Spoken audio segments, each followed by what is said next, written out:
Blood relation का type number 1 ही है, और टाइप नंबर 1 को कहा जाता है बेस्ड ऑन द इंट्रोडक्शन। आपको इंट्रोड्यूस करना है और उस वाले एग्जाम में कैसे सॉल्व करते हैं इसके ऊपर हमारा डिस्कशन चल रहा है। इंट्रोडक्शन का मतलब होगा कि एक पर्सन जब दूसरे को इंट्रोड्यूस करता है तो वो हमेशा दो स्टेटमेंट के बारे में बात करता है। दो अलग अलग चीजें होती। एक होता है कि वो पर्सन के बारे में बताया जाए कि जो पर्सन सामने है वो कौन है, और उसके तहत वो अपने बारे में भी इंट्रोड्यूस करेगा कि यार मैं उसका क्या लगूंगा या मेरे से वो रिलेशन कैसे बन रहा है।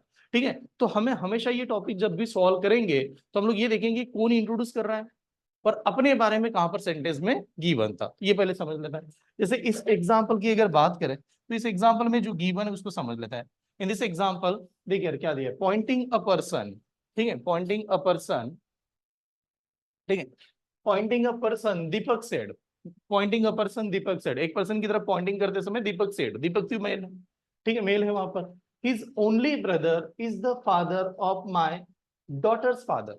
हिज ओनली ब्रदर, हाँ, is the father of my daughter's father. Then how is the person related to Deepak. ठीक है, तो हम लोगों ने देखा यहां पर आप ऐसे समझेगा कि ये वाला पर्सन है दीपक, और दीपक यहां पर पॉइंटिंग कर रहा है एक पर्सन की तरफ देखते हुए समय।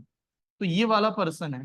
ठीक है, ये वाला पर्सन है, और आपको एग्जाम ने यही पूछा कि ये जो पर्सन है how is the person related to Deepak, ये वाला पर्सन दीपक का क्या लगना चाहिए, ये वाला हमारे पास कंटेन है। तो हम लोग क्या करेंगे, स्टेटमेंट देखो, स्टेटमेंट में तो दीपक ने कहा था। अब दीपक ने जब भी कहा होगा तो अपने बारे में भी कहा होगा। दीपक ने अपने बारे में कहां पर कहा, ये पहले देखो यार, कहां पर अपने बारे में कहा है। हाँ, my daughter's father, my daughter's father, what is mean by my daughter's father. देखो यार, ऐसा एक पर्सन क्या है, मेरी एक डॉटर है, मेरी एक डॉटर यानी बेटी है, और बेटी के फादर, बेटी के फादर यानी कौन, वो खुद ही हो जाएगा, होगा कि नहीं। यानी माई डॉटर्स फादर का मतलब है ये खुद ही दीपक है, फिर ये खुद दीपक है। यहां तक दीपक आ गए, तो अब आगे वाली लाइन कहता है हिज ओनली ब्रदर, ये जो पर्सन है, ये जो पर्सन है उसका एक ही भाई है, हिज ओनली ब्रदर, वो क्या है, दीपक के फादर है। ये जो पर्सन है इस पर्सन का और एक भाई है, एक ही भाई है। ठीक है, तो हम लोग ऐसे मान लेते हैं ये जो पर्सन यहाँ पर बनाया गया था इसके सामने मैं एक और एक बना देता हूँ, ये वाला। हाँ, तो इसने कहा ये जो पर्सन है इसको एक ब्रदर है, ये एक ब्रदर है, और ये जो ब्रदर है ये क्या फादर है, किसके फादर है, दीपक के फादर। ये वाला पर्सन दीपक के फादर हो रहा है। जब ये वाला पर्सन दीपक के फादर है और ये दोनों तो ब्रदर है, तो ये वाला पर्सन दीपक का क्या लगना चाहिए, अंकल लगना चाहिए। आप उसको कहिए पैटर्नल अंकल। पैटर्नल अंकल का मतलब चाचा। ठीक है, पैटर्नल अंकल लगना चाहिए। तो अंकल वाला ऑप्शन कौन सा था, सी, तो C is the answer only. Pointing towards a girls, girls की तरफ पॉइंटिंग करते समय अभिषेक से, अभिषेक कहता है, तो हम लोगों ने कहा यार ये अभिषेक होगा और ये गर्ल होगी यहाँ पर, और गर्ल की तरफ पॉइंटिंग कर रहा है। तो अभिषेक ने कहा this girl is the daughter of my only child of my father, only child of my father, इस प्रकार से दिया। तो अभिषेक ने अपने बारे में भी तो कहा होगा, तो कहां पर कहा है अभिषेक ने अपने बारे में, माय फादर यानी अभिषेक के फादर। अभिषेक के फादर को ओनली चाइल्ड है, अभिषेक के फादर को ओनली चाइल्ड है, या अगर किसी के पेरेंट्स को एक ही बच्चा है तो कौन सा होता है, वो खुद ही तो होगा। अगर अभिषेक के पेरेंट्स को, अभिषेक के फादर को एक ही चाइल्ड है तो कौन होना चाहिए, अभिषेक खुद ही होना चाहिए। यानी इस पूरे सेंटेंस का जो यहाँ पर आपको रेड को नजर कलर में आ रहा होगा, इसका आंसर ही क्या हुआ है। हाँ। अरे उसको निकालो, जस्ट 1 मिनट। तो हम लोगों ने देखिए क्या बात की, हम लोगों ने कहा कि अभिषेक उस गर्ल्स की तरफ देखते हुए कहा, और अभिषेक ने कहा this girl is the daughter of only child of my father. तो हम लोगों ने कहा अभिषेक ने यहाँ पर अपने बारे में कहा माय फादर को एक ही चाइल्ड है, यानी कौन हो गया, खुद अभिषेक हो गया, खुद अभिषेक हुआ कि नहीं। अब यही स्टेटमेंट को आप ऐसे रीड कीजिएगा, this girl is the daughter of किसकी, अभिषेक। वो कह रहे ये गर्ल्स मेरी डॉटर है। ठीक है, ये जो गर्ल है ये किसकी डॉटर है, अभिषेक की ही डॉटर है। अगर अभिषेक की डॉटर हो गए तो अभिषेक उनके क्या लगेंगे, फादर, फादर लगेंगे। और अभिषेक की वाइफ उनकी क्या लगेगी, मदर लगनी चाहिए। अभिषेक की वाइफ क्या लगनी चाहिए, मदर। तो मदर वाला ऑप्शन था, B is the right answer. पहले हेडिंग लगा दीजिएगा, ट्री डायग्राम पार्ट नंबर 2, इसका ही ट्री डायग्राम, ब्लड रिलेशन का पार्ट नंबर 2 या टाइप नंबर 2 लिखा होगा आपने, कंसेप्ट का नाम लिख देना ट्री डायग्राम, ट्री डायग्राम। और सबसे ज्यादा अभी तक की खासियत रही है एग्जाम में ये वाला सवाल सबसे ज्यादा आता है। ठीक है, ट्री डायग्राम के ऊपर ही एग्जांपल आपको नजर आएंगे पूरे बुक में, रेफरेंस बुक में, प्रीवियस ईयर में। ट्री डायग्राम होती क्या है, तो जैसे हम लोग बात करते हैं यार, एक ट्री है, एक प्लांट्स है, प्लांट्स का सबसे अहम हिस्सा होता है रूट्स। रूट्स के बाद में फिर वो प्लांट्स बढ़ती जाती है। उसी तरह से हमारा जो जनरेशन होता है, जनरेशन के गैप के हिसाब से हम लोग बात कर सकते हैं। जैसे मान लो कि मैं जनरेशन की बात करूँ, ग्रैंड पेरेंट्स सबसे बड़े होंगे, उसके बाद में पेरेंट्स होंगे, पेरेंट्स के बाद में हम लोग आ जाएंगे, उसके बाद में चिल्ड्रन भी आ सकते हैं, ऐसे। यानी एग्जामिनर देते समय आपको 4 जनरेशन का क्वेश्चन दे सकता है, 4 जनरेशन। बट सर 4 जनरेशन तो दे रहा है, तो जनरेशन का डिफरेंस के हिसाब से प्रेजेंट कर देंगे।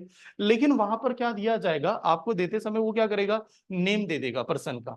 और मैंने कल जब ये सब्जेक्ट स्टार्ट किया था, ये टॉपिक स्टार्ट किया था, दैट टाइम मैंने ये बात की थी कि हम लोग जब भी क्वेश्चन सॉल्व करते हैं तो इंडियन कल्चर ऐसा है कि जिसमें बहुत सारे नेम को दोनों जेंडर के लिए यूज किया जाता है। मैंने इसके ऊपर डिस्कस किया था। जैसे आप सभी को भी पता होगा, किरण नाम का पर्सन ले लो आप लोग, किरण मेल का भी नाम है और फीमेल का भी नाम है, ठीक है। स्नेहल भी नहीं किया, दोनों जेंडर में यूज कर सकते हैं।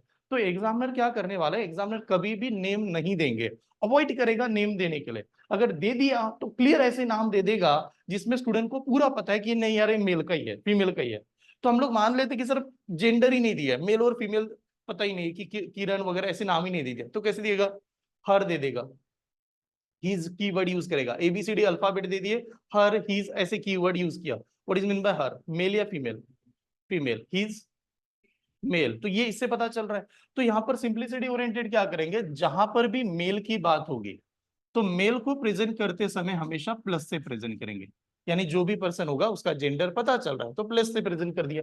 जहां पर भी फीमेल की बात होगी, यार फीमेल पता नहीं चल रहा है कौन है, तो फीमेल के लिए हम लोग प्रेजेंट करेंगे माइनस से, तो मेल एंड फीमेल हो गए, तो इससे ये पता चल गया।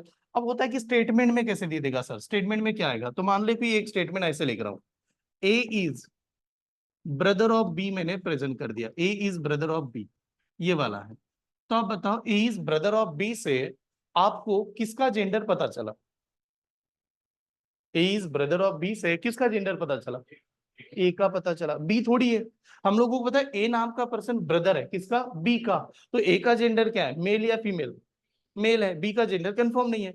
मैंने बात की कि जनरेशन कैसे पता चला, एक जनरेशन का मतलब कैसे होता है, जैसे सेम जनरेशन में, सेम जनरेशन में क्या क्या आता है, ब्रदर, सिस्टर, कजिन, कजिन भी सेम जनरेशन में आएंगे, और क्या आएगा, brother in law, sister in law, ठीक है, brother in law, sister in law, husband wife is also same generation में। आप लोग सर सेम जनरेशन में, हाँ, तो इसमें एक्सेप्शन तो है, इंडियन कल्चर में भी ऐसे कुछ लोग हैं। मैं आपको एग्जांपल बता रहा हूँ, सबसे पहला अभी तो बहुत सारे मिल जाएंगे, सेलिब्रिटी को देख लो तो आप, ठीक है। बट नॉर्मली अगर हस्बैंड वाइफ होते हैं तो उनको क्या लिखा जाता है, सेम जनरेशन के पर्सन को ही मानना पड़ता है यहाँ पर। तो प्रेजेंटेशन कैसे आएगा, A is the brother of B बताया गया, इसकी लाइन लिखेंगे ए, और यहाँ पर बी का ब्रदर है तो बी ऐसे लाग दिया। ये सीधी लाइन रिप्रेजेंट करेगी सेम जनरेशन की पर्सन है, ठीक है। ए का जेंडर प्लस है तो इसको ऐसे लिख देंगे, A is the brother of B, ठीक है, लिखना नहीं, बस 2 मिनट ध्यान से समझिएगा। उसके बाद में लिखा है A is a sister of B, A is a sister of B, तो बताओ किसका जेंडर पता चला, ए का, क्या होना चाहिए, फीमेल, तो फीमेल के लिए क्या सिंबल यूज करेंगे, माइनस, तो ये आएगा ए माइनस बी, ऐसे प्रेजेंट कर देंगे, सही कि नहीं, क्योंकि सेम जनरेशन का चल रहा है। अगर मान लो कि मैंने यहां पर की A is a son of B, A is a son of B, okay, किसका जेंडर पता चल रहा है, ए का, जनरेशन कितना है, सेम है या जनरेशन कितना है, अलग डिफरेंट है या सेम जनरेशन की बात हो रही है, 2 जनरेशन की बात हो रही है, 2 जनरेशन की बात हो रही है कि नहीं। बड़ा कौन है, बड़ा कौन है, बी, बी बड़ा होगा तो बी ऊपर होना चाहिए फिर, तो इसको प्रेजेंट कैसे करेंगे, बी ऊपर आएगा और ए उसके एग्जैक्टली नीचे आना चाहिए, और इसमें जेंडर ए का ही पता चला है, तो बी क्या हो सकता है, फादर हो सकते हैं, क्या हो सकता है, मदर हो सकता है, ये पॉसिबिलिटी है, ठीक है। तो यहां पर आ गए। अब इसके बाद में अगर मान लो कि मैंने ये वाला लाइन प्रेजेंट कर दिया, मैंने कहा यहां पर A is, A is grandson, is a grandson of B, is a grandson of B, तो आप बताओ कितने जनरेशन की बात हो रही है, हाँ, कितने जनरेशन की बात हो रही है, 3 जनरेशन की बात हो रही है, ग्रैंडसन यानी 3 जनरेशन। कैसे 3 जनरेशन, देखिए पहला बी बड़ा कौन होगा, बड़ा कौन है इसमें, बी बड़ा है, ठीक है। इन्हें तो कहा कि मैं ग्रैंडसन हूं यार, पोता हूं, बी का पोता हूं, तो सबसे बड़ा होगा बी, बी के आगे यहां पर कोई तो होना चाहिए और लास्ट में क्या होना चाहिए, ए होना चाहिए, यानी ये फर्स्ट जनरेशन, ये सेकंड जनरेशन हो रही है, थर्ड जनरेशन, इसको हम लोग कहते हैं जनरेशन। दादाजी के समय अलग स्टाइल चलती थी, पेरेंट के समय अलग चल रहा होगा। पेरेंट्स हमारे अमिताभ बच्चन जी को फॉलो कर रहे होगे, आप रणवीर सिंह रणवीर कपूर को फॉलो कर रहे हैं, आगे आने वाली जनरेशन और अलग चलेगी। यानी जनरेशन के गैप के हिसाब से हमें प्रेजेंट करना पड़ेगा ऐसे। ठीक है, तो ये डायग्राम आनी चाहिए। ठीक है, ये नोट डाउन कीजिएगा, ड्रॉ कीजिएगा। मान लो कि ये वाला स्टेटमेंट है, A is wife of B, A is a wife of B. तो बताओ जेंडर किसका पता चला? सच में सिर्फ एक का ही पता चलेगा? अगर एक वाइफ होगी तो दूसरे को क्या कहना पड़ेगा? ऐसे तो घर में नहीं रहेंगे, वाइफ वाइफ साथ में रहती है, हस्बैंड वाइफ ही होनी चाहिए। ठीक है, अब दोनों का जेंडर पता चल गया। यानी लिखते समय कैसे लिखेंगे, A is the wife of B, लेकिन सर वो एक लाइन ड्रॉ करोगे तो उसका मतलब तो ब्रदर सिस्टर भी हो सकता है। तो हम लोग क्या करेंगे, जहां पर कपल वाले सवाल आएंगे, ठीक है, उनको दो लाइन बना देना। टू लाइन अगर जब भी रिप्रेजेंट किया जाएगा, इसका मतलब होगा कपल है यार, फैमिली इनकी, ठीक है, हस्बैंड वाइफ है। तो ए वाइफ है तो बी क्या हो जाएगा, हस्बैंड वाइफ। ठीक है, इस प्रकार से आना चाहिए। अब एक देखिए ऐसा सेंटेंस आता है, A is sister in law, A is a sister in law of a B, A is a sister in law of a B. अब थोड़ा ध्यान से देखिएगा, सिस्टर इन लॉ अपने आप में बहुत अलग वर्ड है। यानी हम लोग हिंदी मराठी में कैसे कहते हैं, सिस्टर इन लॉ के तीन मीनिंग होते हैं, बताइए सकते हैं यार भी? What is mean by sister in law? पहला क्या होता है, भाभी। दूसरा क्या होता है, ननद। तीसरा क्या होता है, साली। ठीक है, भाभी तब बन सकती है, A is a sister in law of B बता रहा है कि यार ए तो कह रही है कि मैं sister in law of B की। यानी इससे एक चीज पता चली कि ए का जेंडर पता चला, सिर्फ ए का जेंडर क्या है, फीमेल है। अब आपने ऐसी डायग्राम बना दी तो आपको ये भी हो जाएगा कि ए तो सिस्टर लगेगी बी की, हम लोगों ने इसके प्रीवियस प्रेजेंट किया। तो डिफरेंशिएट कैसे करेंगे, तो हम लोग ऐसे करेंगे, अगर ये सिस्टर इन लॉ है तो ये भाभी बन सकती है, साली बन सकती है, ननद बन सकती है। कंडीशन आप देखिए, ए भाभी कब बनेगी, जब बी का क्या होना चाहिए, ब्रदर होना चाहिए।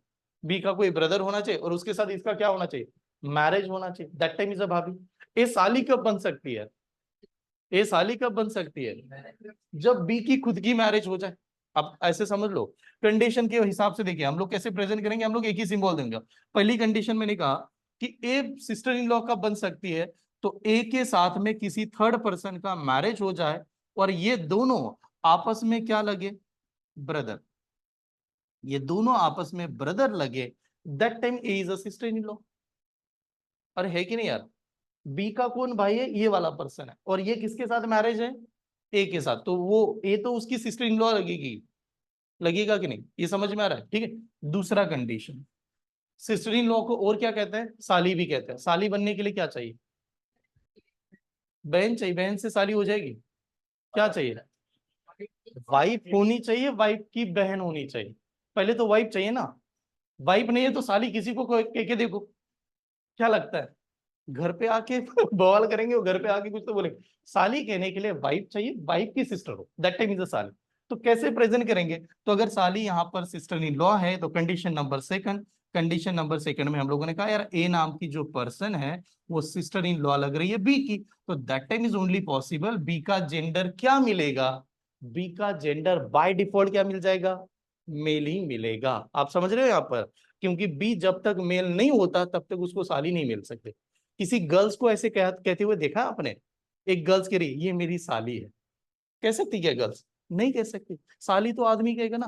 तो यहां पर हो जाएगा ये इसने जिसके साथ मैरिज किया होगा ये इसकी क्या लगनी चाहिए, सिस्टर, तो that time is also sister in law. ठीक है, ओके चलो नेक्स्ट। ये आपको अभी सिंपल लग रहा होगा, लेकिन जब क्वेश्चन डिफिकल्ट हो जाएंगे तो ये तीनों कंडीशन को क्लिक होना चाहिए, कौन सी कंडीशन बैठ रही है, नहीं बैठ रही। अभी तक का सिंपल पैटर्न कैसे, डायरेक्ट डायरेक्ट बना, इसमें डायरेक्ट नहीं बना सकेंगे, इसमें लॉजिक उठाना पड़ेगा, कहां से क्या रिलेशन बना सकते हैं। तीसरी कंडीशन, तीसरी कंडीशन साली कब, सिस्टर इन लॉ कब बन सकती है, जब दोनों के दोनों क्या हो, ननद भाभी का रिलेशन प्ले करे। तो ये भी तभी मुमकिन है कि यहाँ पर ये ए है, ये सिस्टर इन लॉ बताया बी से, और यहां पर इन दोनों ने यहां पर एक मान लेता हूं ननद वगैरह भी जो है ना, ननद है कि नहीं, तो दैट टाइम हम लोग ऐसे भी कह सकते हैं कि बी का जो मैरिज हुआ, बी का इसके साथ मैरिज हुआ, ये प्लस हुआ और ये क्या हो गया, माइनस, तो that time is also a उसकी क्या लगेगी, सिस्टर इन लॉ। तो इसमें जो रिलेशन बन रहा है ये दोनों एक दूसरे की सिस्टर इन लॉ लग सकते हैं, सिस्टर इन लॉ। यानी आप इसे कहोगे ननद भाभी का रिलेशन। ननद भाभी में एक दूसरे को क्या नाम से जाना जाता है? Sister in law. तो सिस्टर इन लॉ की ये 3 कंडीशन है, इस प्रकार से समझना। अभी देखो सिंपल क्वेश्चन है तो मुझे नहीं लगता कि आपको कोई रिक्वायरमेंट लगेगा, लेकिन जब पैसेज बन ही नहीं रहा, रिलेशन ही नहीं बन पा रहा है सर, डिफिकल्ट, उस समय ये नॉलेज होना बहुत जरूरी है। ठीक है, ओके, नोट डाउन कीजिए। ठीक है, तो जैसे इसके लिए 3 कंडीशन होती है, उसी प्रकार से और एक रिलेशन है जिसमें भी 3 कंडीशन बताई जाती है। देखो इंडियन कल्चर बहुत सिंपल है, इतना सिंपल है ना, हम लोग भाभी को भाभी कहेंगे, साली को साली कहेंगे, ननद को ननद कहेंगे, लेकिन इंग्लिश में क्या हो गया, सभी के लिए एक ही कॉमन वर्ड है। कौन सा कॉमन वर्ड है? Sister in. तो अब सिस्टर इन लॉ कौन से रिलेशन से बताया जा रहा है, ये सामने वाले पर्सन को पता होगा, बाकी लोगों को नहीं जानते।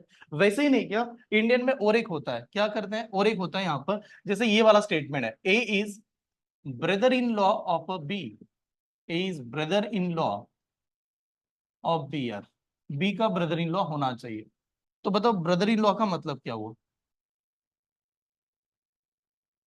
पहले तो साले पे नजरदारी है, नहीं क्या, साले ही पहले लेना है। ओके, और क्या होता है? हाँ, जीजा जी इज ऑल्सो, और क्या होता है? साला और जीजा जी होते हैं बस, और क्या होता है? पति का भाई इज द राइट। पति का भाई को क्या कहते हैं? ऐसे कहेंगे पति का भाई, क्या कहेंगे? देवर। तो 3 रिलेशन हो गए, 3 रिलेशन हो गए। ठीक है, पहला रिलेशन ले लेते हैं कि जैसे डिमांड है साला, पहले साला बनाना है, तो चलो मैंने कहा कि ए ने बी का साला बनना है, ए ने बी का साला बनना है। कब बन सकता है साला?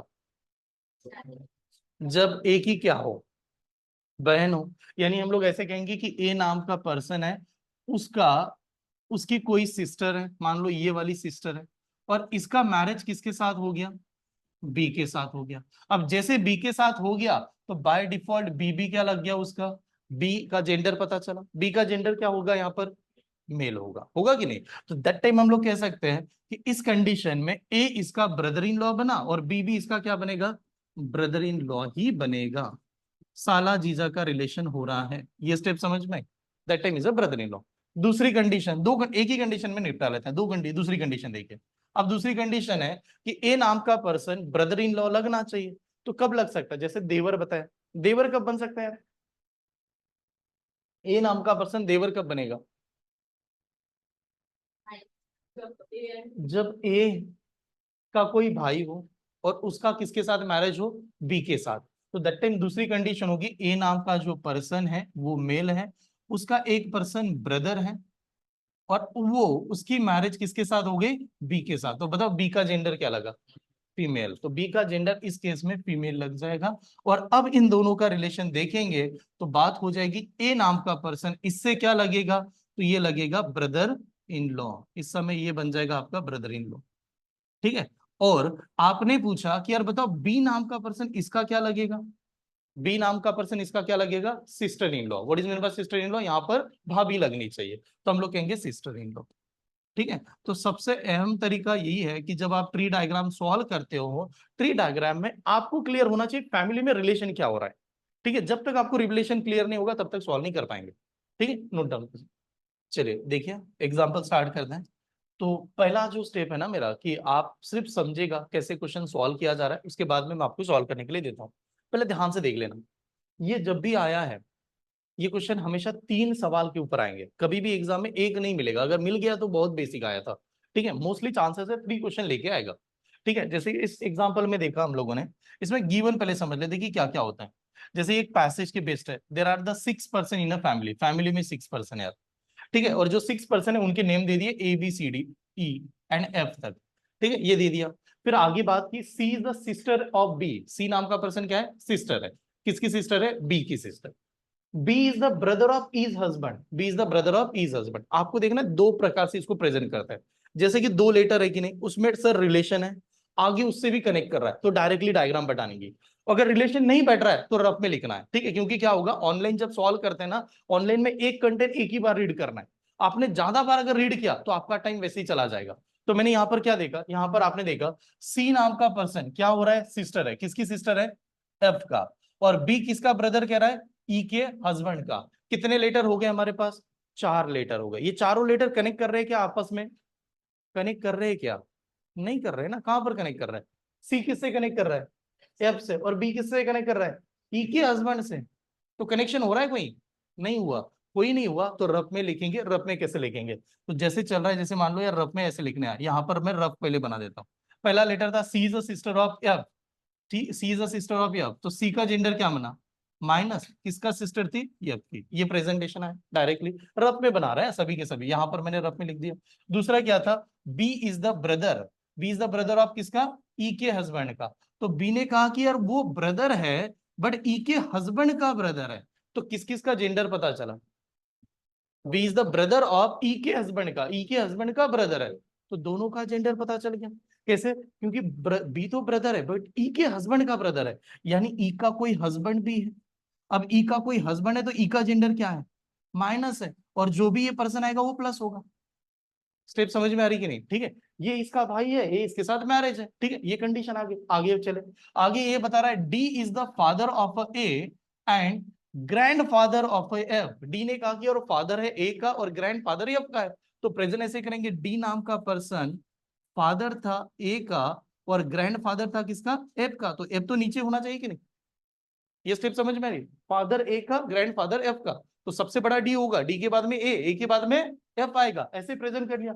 उसके बाद में कंडीशन है, ये वाली कंडीशन समझेगा, इसने दे दिया there are the two fathers, family में कितने फादर हैं? Two father. There are the three brothers, family में थ्री ब्रदर्स हैं, and a mother in the group, mother कितनी है? एक ही मदर है, यानी फैमिली में दो फादर है, थ्री ब्रदर है और एक मदर है। और फिर आप बनाओ आंसर, और ये क्वेश्चन ऐसे कर देगा कि आप बनाते बैठो क्या रिलेशन। ठीक है, कनेक्शन दिया है क्या कहीं पर? अटैच नहीं दिया सर, अब कैसे बनाए? अब यहां से आपका काम स्टार्ट होता है, यहां से स्टार्टिंग होता है। अब देखो ध्यान से, ये मैंने रफ में क्यों लिखा? मैं चाहता तो डायरेक्ट प्रेजेंट भी कर सकता था, मेरे पास डिजिटल बोर्ड है, मैं डायरेक्ट अलग अलग कलर लगा के लगा दूंगा। बट एग्जाम में क्या होता है, आप लैपटॉप के ऊपर लिखोगे पेन निकाल के? नहीं निकाल सकते। तो आप क्या करना है, जो पैसेज आएगा, बड़ा पैसेज होगा, उसको आप जब रीड कर रहे हो, जो काम की चीज है एकदम से बैठा है तो डायरेक्ट प्रेजेंट करेंगे, नहीं बैठ रही तो रफ में लिख देना, जिससे आपको बाद में स्क्रीन के ऊपर देखना ना पड़े यार, जिससे आपका काफी हद तक टाइम बच जाएगा। ये मेरे पास कंटेंट है, यहीं से उठा के मैं सॉल्व कर लूंगा। ये क्लियर है? अब मैंने कहा यहां से उठाया, इस वाली चीज को उठा रहा है, ये वाली चीज को उठा रहा है, इसमें बड़ा कौन है? डी बड़ा है, यानी डायग्राम ऐसे आएगी कि सर डी सबसे बड़ा है और डी का जेंडर मेल है, डी के बाद में ए का जेंडर पता नहीं, एफ का जेंडर पता नहीं, यानी इसको हम लोगों ने ऐसे प्रेजेंट कर दिया। हाँ,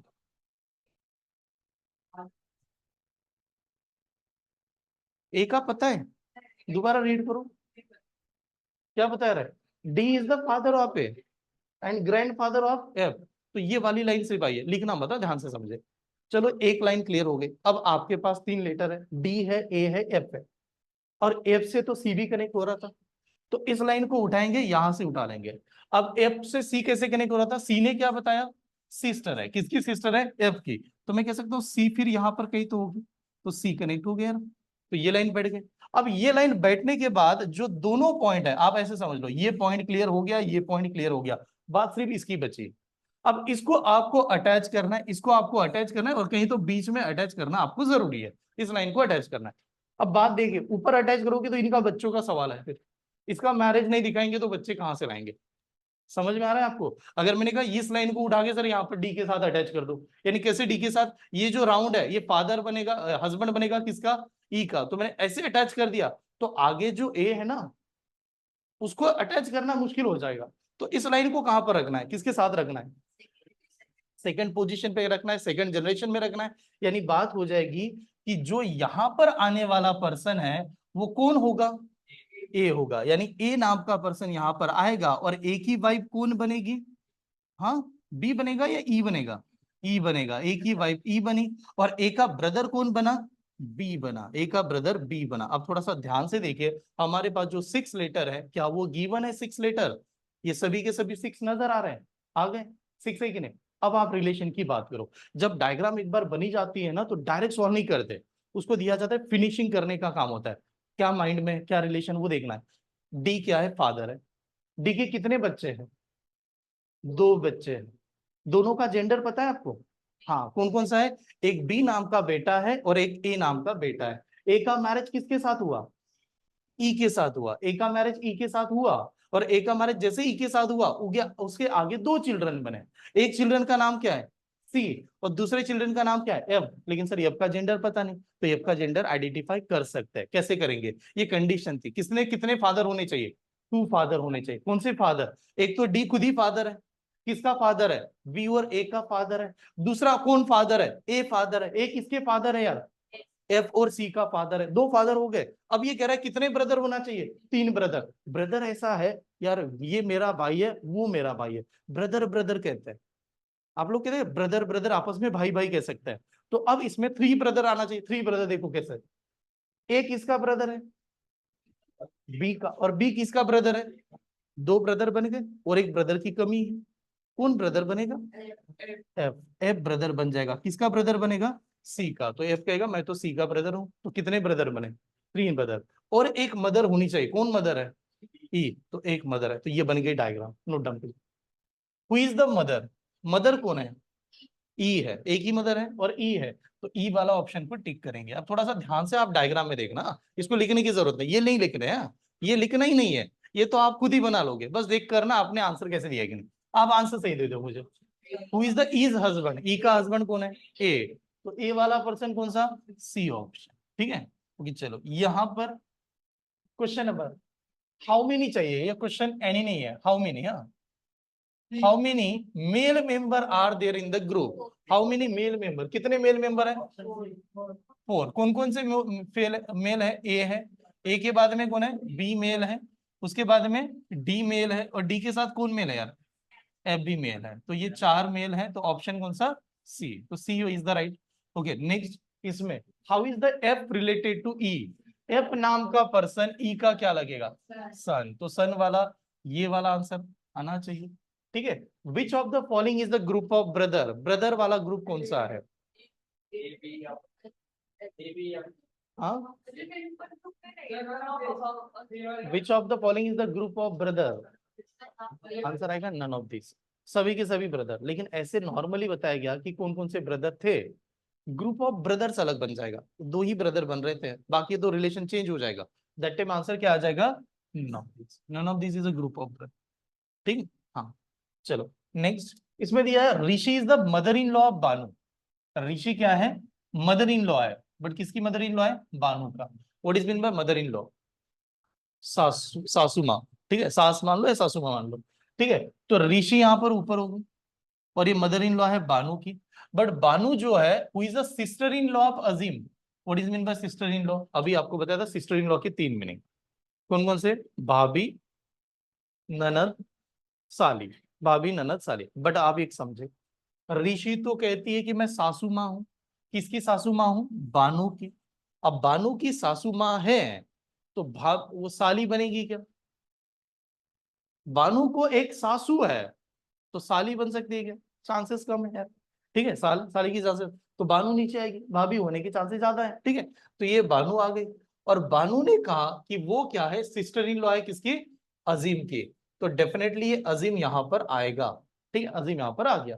अब अजीम आने के बाद में हम लोगों ने ऐसे बना दिया। ठीक है, और ये गारंटी है कि बानु का क्या होना चाहिए, किसी के साथ में मैरिज होना चाहिए, मैरिज तो होना चाहिए, ये बात होगी। आगे देखा, Dhanshankar is the father of Santosh, Dhanshankar नाम का पर्सन संतोष के फादर है। The only brother of Azeem, only brother, कौन ओनली ब्रदर है, संतोष, संतोष नाम का पर्सन कह रहा है मैं एक ही भाई हूं अजीम। तो आप बात बताओ, अजीम का अगर एक ही भाई है संतोष, तो वही बानु का क्या बनेगा, हस्बैंड बनेगा। तो यहां पर आएगा संतोष, और संतोष का जेंडर मेल होगा। ठीक है, और ये संतोष का जेंडर मेल हुआ। उसके बाद में बात की गई how is the Rishi related to Azeem, तो आप समझ लो संतोष के फादर कौन है, हाँ, संतोष के फादर कौन है, धनशंकर। मैं यहाँ पर धनशंकर को बनाता हूँ, अजीम की जो डायग्राम है वो यहां से उठा लेता हूँ, और अजीम को इस साइड में लगा लेता है, क्योंकि आप जानते हो अजीम इसका क्या है, ब्रदर ही है। सॉरी, अजीम का और इन दोनों का ब्रदर का रिलेशन है। तो आप एक बात बताए, अजीम और संतोष ब्रदर वगैरह हैं, इनके नहीं क्या फादर कौन है, धनशंकर, और मदर कौन है, ऋषि। तो आपको पूछा गया ऋषि अजीम की क्या लगेगी, मदर, तो mother is the option, option number 4। ठीक है, option number 4 is the answer. अब आपको देखना है P and Q are brother of R, तीनों कनेक्ट हो रहा है कि नहीं, पी एंड क्यू क्या कर रहे हैं, आर के ब्रदर है। अब आर के ब्रदर है, किसका जेंडर पता चला, पी एंड क्यू का। अब दो पी एंड क्यू का जेंडर पता चला, तो आर को यहां पर रखेंगे, यहां पर कनेक्ट कर रहा हूं पी और यहां पर कनेक्ट कर रहा हूं क्यू, और ये पी एंड क्यू ये दोनों के दोनों ब्रदर है आर के। ठीक है, ये स्टेप समझ में ऐसे, क्योंकि जनरेशन तो एक ही है। उसके बाद में चला गया, Q is the son of yes and T. Q ने क्या कहा, क्यू कहता है कि यार वो सन है, किसका सन है, यस और टी का। तो यस और टी पेरेंट्स बनेंगे, जब क्यू के पेरेंट्स बनेंगे तो ये दोनों का भी बनेगा। तो इसका मतलब यस और टी क्या आना चाहिए, हमेशा ऊपर आना चाहिए। ये बात समझ में आ रही कि नहीं? दोनों के पेरेंट्स बनेंगे ना, तीनों के। अगर एक के मदर फादर होंगे तो दूसरे के भी होंगे, क्योंकि आपस में ब्रदर सिस्टर का रिलेशन जो भी होगा। यहां तक क्लियर, ये समझ में आए? आगे बढ़े। फिर इसने कहा yes is the daughter of you. Yes नाम का पर्सन क्या है, डॉटर है। तो दो चीजें यहां पर पता चली। यस अगर डॉटर बनी तो यस का जेंडर फीमेल, इसका जेंडर फीमेल। अब जैसे ये फीमेल हुआ तो टी क्या होगा, मेल होगा। और यस अगर डॉटर है यू का, तो मैं यू ऊपर बना देता हूं, अभी मेरे पास जगह नहीं इस वजह से, आप डायग्राम ऐसे बनाना।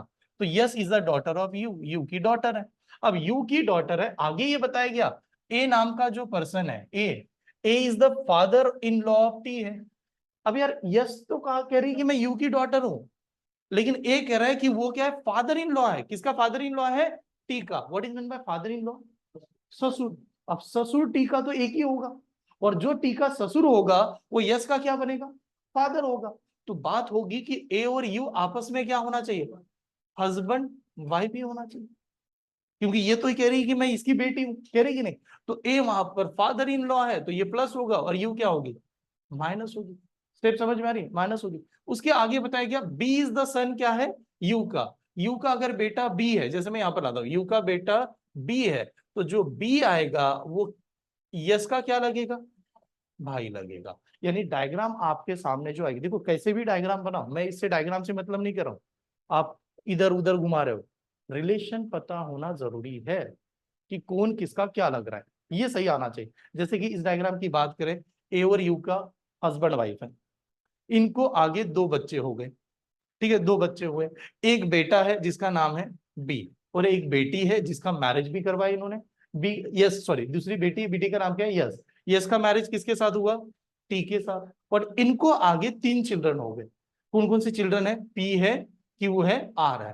पी का जेंडर पता है, क्यू का जेंडर पता है, आर का पता है क्या, नहीं। जब पता नहीं है तो बीच में ऐड भी नहीं करना।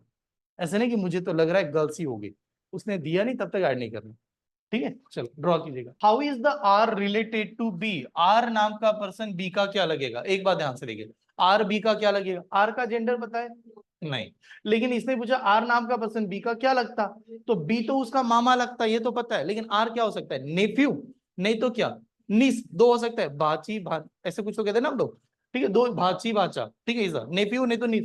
तो यार आइदर नेफ्यू नहीं तो निस, क्योंकि जेंडर पता नहीं है। देन ऑप्शन नंबर कौन सा आना चाहिए, one. Option number A is the answer. How is the Q related to A. Q नाम का पर्सन ए का क्या लगेगा, ग्रैंडसन। जेंडर भी तो पता है, तो ग्रैंडसन वाला ऑप्शन कौन सा, हाँ। ठीक है, चलो इसमें बताइएगा ये वाला क्वेश्चन में। हाउ इज सॉरी देखिए अभी इसने कंटेंट कैसे बनाया, ये बस C is the brother of U. C ये क्या कह रहा है, ब्रदर हो गया, किसका ब्रदर हो रहा है, यू का। यू तो पहले था ना यार ऊपर। यू का जेंडर भी आपको पता है, यू का जेंडर क्या है, फीमेल है। ठीक है, और उसको तो दो बेटे बच्चे हैं, एक यस है और दूसरा बी है। ठीक है, तो अगर सी अगर ब्रदर होता है यू का, देन सी ये related to B, C B का क्या लगेगा, अंकल। कौन सा अंकल, मैटरनल अंकल। कौन सा अंकल, मैटरनल अंकल। मामा लगना चाहिए, मैटरनल अंकल, मैटरनल अंकल या अंकल। अब इसमें अंकल ही दिया तो एक ही ऑप्शन को टिक कर देंगे, ये वाला। ठीक है, डायग्राम बनाते समय A is the sister of B, B is married to C, C is the son of D. Connect हो रहा है या डिस्कनेक्ट है, कनेक्ट हो रहा है यार, ए के बाद में बी, बी के बाद में कनेक्ट कर रहा है। तो डायरेक्ट भी डायग्राम बनाएंगे, रफ में लिखेंगे नहीं। तो ये देखा A is the sister of B, तो ऐसे आएगा यार, ए नाम का पर्सन है, सिस्टर है बी का, सेम जनरेशन की बात हो रही है। ए अगर सिस्टर है तो ये माइनस, ये एज इट इज रखा। आगे देखा कि बी ने मैरिड किया किससे, सी से, तो बी इज मैरिड टू सी, तो ये ऐसे लगा दिया। ठीक है, जेंडर तो पता ही नहीं चला था। उसके बाद में पता चला सी इज द सन क्या है, डी का। सी तो सन है यार, सी सन है तो सी का जेंडर क्या हुआ, प्लस, और बी का क्या होगा, माइनस। अगर ये सन होगा डी का, तो डी तो ऊपर होगा कि नहीं, डी ऐसे होगा। ठीक है, ये आ गया। डी आने के बाद में आगे वाली लाइन कितनी, A is the mother of E, A is the mother of E, तो जाहिर सी बात है अगर ए ई का मदर है, ए इज द मदर, तो ई नीचे आएगा फिर, ठीक है, ए मदर है। उसके बाद में F is the father of G. अब F is the father of G, F को कहीं पर रख सकते हैं कि अभी तक नहीं रख सकते, तो उसको आपने रफ में लिखा, ऐसे मान लो रफ में लिखा, तो मैं अभी दिखाने के लिए आपको अलग कलर कर देता हूं, इसका मतलब है मैंने इसको रफ में लिखा हुआ है, मैंने इसको प्रेजेंट नहीं किया है, ठीक है। एफ ये फादर है जी का, बिकॉज कनेक्ट नहीं हो रहा था, ठीक है। आगे देखा, F has only one son and one daughter, ये आपको कहता है कि मुझे एक बेटा और एक बेटी है, one son one daughter is the given. उसके बाद में G is the daughter of A, G कहती है वो किसकी डॉटर है, ए की, तो जाहिर सी बात है अगर जी ए की डॉटर है तो जी तो इसको कनेक्ट करेंगी ना यार, इसको कनेक्ट करेगी। और ये भी बताया गया था यब किसके फादर थे, जी के, तो यब तो जी के फादर थे, तो यब तो यहां पर आना चाहिए फिर। अब एक बात बताओ, अगर ये फादर है और ये मदर है, तो ये दोनों क्या होंगे, हस्बैंड वाइफ, ये हस्बैंड वाइफ बनेंगे। अब जैसे इनको हस्बैंड वाइफ बनाया, तो बात तो ये भी थी, ये अपने कहा था उसको एक ही बेटा है और एक ही बेटी है, तो बेटी तो नजर आ रही है, तो ई क्या होगा, बेटा, यानी सन हो जाएगा, फिर ये तो सन आएगा। अब जैसे ये सन बना, आगे की कंडीशन थी ये चीज द सन ऑफ किसका, बी का, तो ये चीज द सन ऑफ बी, यहां पर एच आना चाहिए। तो इस प्रकार से डायग्राम चाहिए, इस प्रकार का मतलब हो रहा है डी का जेंडर पता नहीं चला है, बट डी को एक सन है जिसका नाम है सी, सी ने मैरिज किया बी के साथ में, इन दोनों को एक सन हुआ, एच का एक बेटा हुआ, बी की सिस्टर है ए, ए का मैरिज इसके साथ में, और ये रिलेशन आना चाहिए, ठीक है। चेक कीजिएगा कितने लोगों का आया था। How is the H related to D, H नाम का पर्सन डी का क्या लगेगा, क्या लगना चाहिए, ग्रैंडसन, तो ग्रैंडसन वाला कौन सा ऑप्शन आएगा, 3। चलो नेक्स्ट, इसमें ये पूछा गया how is the C related to A, C नाम का पर्सन ए का क्या लगेगा, सी नाम का पर्सन ए का क्या लगेगा, एक काम करता हूं मैं डायग्राम दिखा देता हूं, सी नाम का पर्सन ए का क्या लगेगा, ये आपका सी है और ये आपका ए है, सी ने ए की सिस्टर के साथ मैरिज किया है, तो सी जो ए का लगेगा वो ब्रदर इन लॉ लगेगा, लेकिन कौन सा ब्रदर इन लॉ, जीजा जी लगेंगे, उसको हम लोग ब्रदर इन लॉ कहेंगे, तो यहाँ पर हम लोग आएंगे ना, ब्रदर इन लॉ वाला, सॉरी कहां पर चला गया, प्रीवियस, तो ब्रदर इन लॉ वाला कौन सा option, fourth is the answer. चलो ये वाला कंटेंट देखिए, how is the E related to B, E नाम का पर्सन बी का क्या लग रहा है, क्या लगना चाहिए, अरे ई का जेंडर पता है आपको, ई का जेंडर क्या है, मेल है, मेल है तो मेल वाला लगेगा, तो मेल वाला लगना चाहिए, तो कौन सा लगेगा, नेफ्यू लगेगा, नेफ्यू लगेगा, क्योंकि बी के सिस्टर का बेटा है ना, ठीक है, तो नेफ्यू लगना चाहिए, तो तो भी नेफ्यू ही लगेगा। क्वेश्चन सॉल्व करते समय देखिए, अब पहला क्या है, in a family 6 member, family में 6 मेंबर है, मेंबर के नाम है P Q R S T and U, and there are the 2 married couple, ये बहुत इंपॉर्टेंट है, चलो 2 मैरिड कपल है, 2 मैरिड कपल है, P and U are married to each other, P and U are married to each other, ऐसे आगे, ठीक है, P and U have 2 children, अब पी एंड यू को 2 चिल्ड्रन है, इस चिल्ड्रन को नीचे लगा देता हूँ, टी एन क्या है, क्यू है, इस प्रकार से आगे T N Q, Q is the male married to R, Q is the male married to R, तो ये मेल आएगा तो ये फीमेल होगी, ठीक है, married to R, and has 1 daughter, yes, इनको एक डॉटर है, यस, तो डॉटर यस है, तो यहां पर हमें ये पता चल रहा है कि तीनों का जेंडर नहीं पता है, और ये ऐसी डायग्राम बनेगी, इसमें कोई कर नहीं सकता है, इन दोनों का जेंडर अभी तक तो नहीं पता है, ये ऐसे, तो डायरेक्टली इस प्रकार से आना चाहिए, और कनेक्ट ही हो रहा था डायरेक्ट डायरेक्ट, जब कनेक्ट हुए डायरेक्ट ही बना दो आप, ठीक है। स्टार्ट करें एग्जाम्पल, क्योंकि वो बाद में जेंडर देगा आपको, कुछ ना कुछ तो देगा, ठीक है। चलिए तो पहला सवाल यहाँ पर देखिएगा, फर्स्ट एग्जाम्पल इसका, what is the relation between T and R, T and R का रिलेशन क्या है, अब थोड़ा सा ध्यान से देखिए, टी एंड आर का रिलेशन क्या है, टी अगर मेल होता, टी अगर मेल होता तो ब्रदर इन लॉ बनता, ब्रदर इन लॉ का मतलब देवर देवर देवर बनता, अगर टी अगर फीमेल होता तो ननद बनती, सिस्टर इन लॉ, तो 2 आंसर आ सकते हैं, ब्रदर इन लॉ नहीं तो सिस्टर इन लॉ, ठीक है। तो चलो चेक कर लेते हैं टी एंड आर का, ब्रदर इन लॉ नहीं तो सिस्टर इन लॉ, तो ये कह रहे T is the brother in law of R, T is the sister in law of R, what is the answer, C is the answer, either A और B is the option, either A और B, ये वाला answer आना चाहिए। Next example इसमें, how is the S related to T, S नाम का person T का क्या लगेगा, एक बात बताओ, एस का जेंडर पता है कि नहीं, पता है, एस का जेंडर क्या है, फीमेल है, तो वो टी की क्या लग सकती है बता सकते हैं? टी की क्या लगनी चाहिए? निस लगनी चाहिए। ठीक है, तो निस वाला ऑप्शन कौन सा? बी ऑप्शन, इसे टिक करेंगे। ठीक है, नेक्स्ट ये वाले सवाल पे, if P is a male, अब मान लो पी मेल ही है इस, हाँ, then U is, how is the U related to R? ये वाले डायग्राम है, इफ, हाँ, if P is a male then how is the U related to R? R की क्या लगेगी? मदर इन लॉ लगेगी, तो मदर इन लॉ वाला ऑप्शन। इफ कहा मदर इन लॉ, तो मदर इन लॉ वाला ये वाला आंसर आएगा। ठीक।